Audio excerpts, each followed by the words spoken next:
世上最痛苦的事莫过于睡懒觉被电钻声吵醒了。但估计大部分人都只顾得烦躁了，并不清楚楼上究竟在干什么，这些声音都是什么东西发出来的。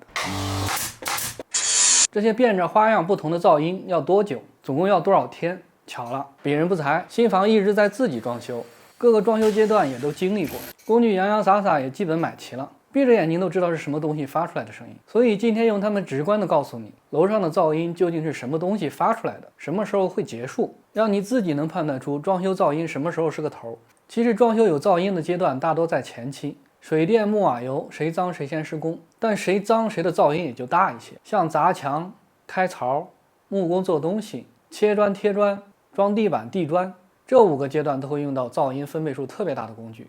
噪音的吵闹等级基本也就是这个顺序了，由大到小。这些结束了，硬装基本也就结束了，剩下就是软装家具入场，也不会有什么噪音了。所以如果你听到这个声音，并且隔一段时间还伴随着钻墙的声音，那这大概率是在砸墙了。那么恭喜你，从这天起你获得了一个非常难得的听一整个装修音效的机会，刚好顺便检验一下现在的视频的学习成果。砸墙其实分2种，一种是用这种软杆大锤一锤锤的砸，散工基本都这么干。不过像墙根这里以及时不时会出现的柱子，因为都是水泥的，所以得用这个叫电锤的工具凿，听起来就是这种声音，是不是很熟悉？还有一种比较少见，是专业切墙砸墙的，他们会用我手里这个云石机的超大号版的切割机，是先把墙切得齐齐的，然后再推倒砸碎。云石机的声音是这样的，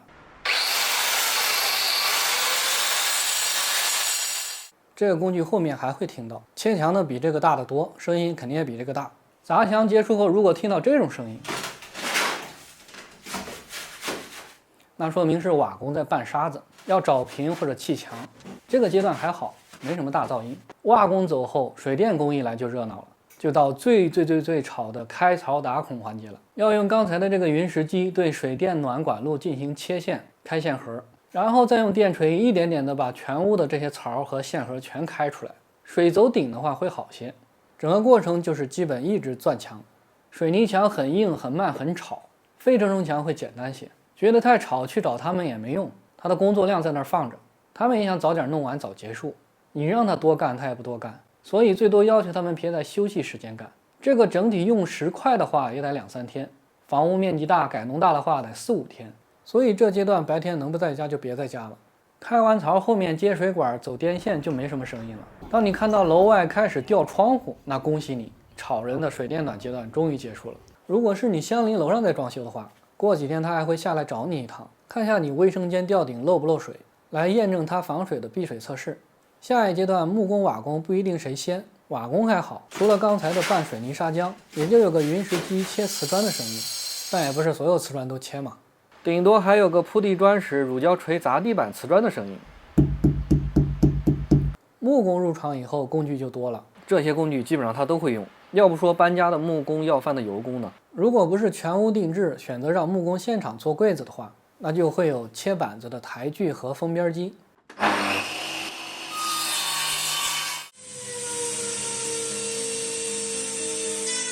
切完板子开槽的修边机，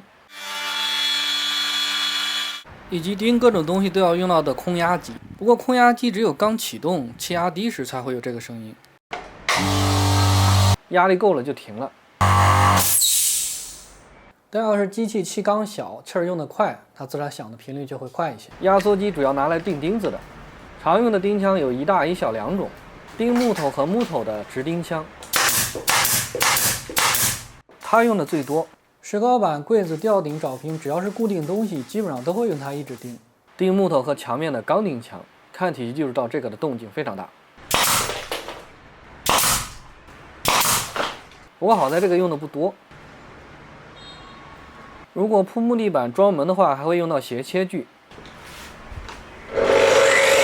斜切锯除了截断以外，还能切角度，踢脚线、拐角和门套这里拼角全靠它。要是师傅比较讲究，会像我这样给每个工具都接上集尘，那就还会有一个吸尘继电机的声音。要是墙面不平，木工来找平的话，他就还会用电锤打孔，楔入木楔，激光水平仪打平、锯平，贴上木板实现找平，所以就会多个电锤的声音。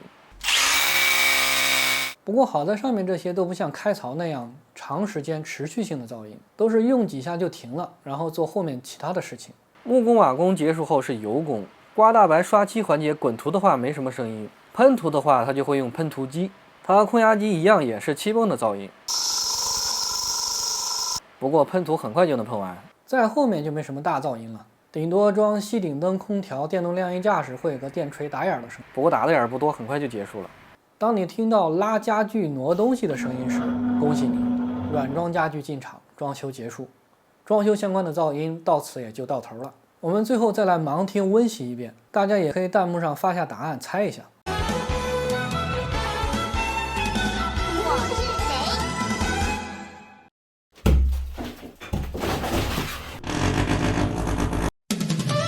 木工在砸墙。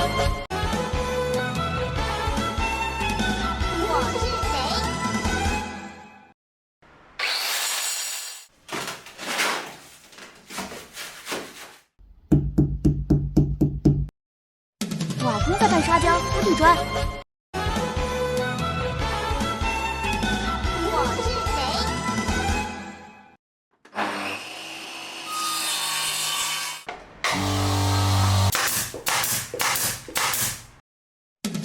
木工在锯木料钉木板。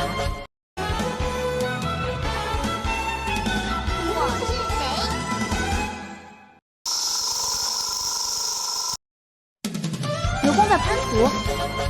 发现没？当你尝试辨别这是个什么工具，并推断在干什么和属于哪个装修阶段时，就会自然而然地降低对这个噪音的恼火程度，把烦人的事情变成一个小游戏。我这也算是做了件好事吧，还能让人对你刮目相看。OK， 本期视频就到这里，我们下期再见。